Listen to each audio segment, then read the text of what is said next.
现在使用正时计数和倒数计时的功能，中间按一下。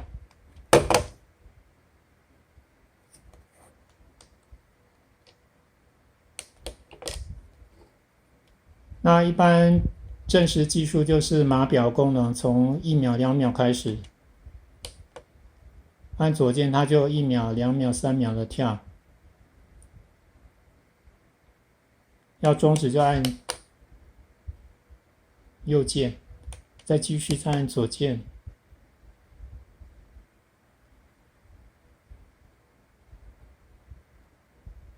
这是做菜时候，你可以记录它这道菜从开始煮到煮熟大概要几分钟，可以用这个功能。那中间有暂停的话，可以按这个暂停。你可以记录这道菜从开始下锅到煮菜完成是几分钟熟，作为下次的依据。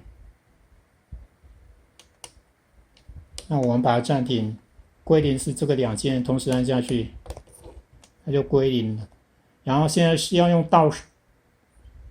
倒数的功能，就是刚刚之前有几次记录这道菜煮的时间，那以后就开始下锅煮滚之后记录那个煮菜的时间，那时间到的时候，你就可以把瓦斯的火关闭。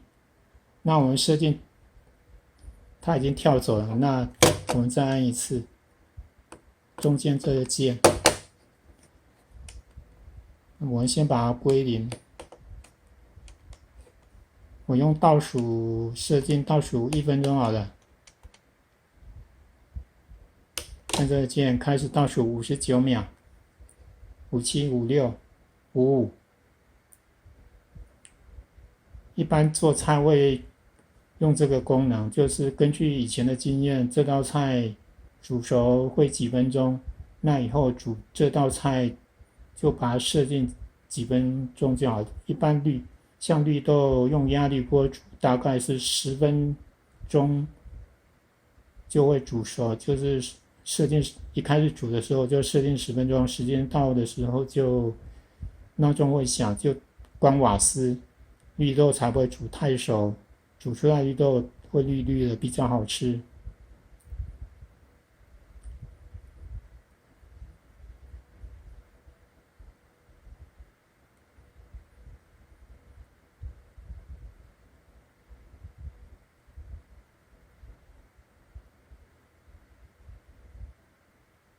那1分钟到了，它就会响，那我把它按掉，然后会显示1分钟，可以2个键同时按下去把它归零。那倒数计时的功能不用了，我们可以按中间这个键，跳回现在正常的时间。讲解完毕，谢谢各位。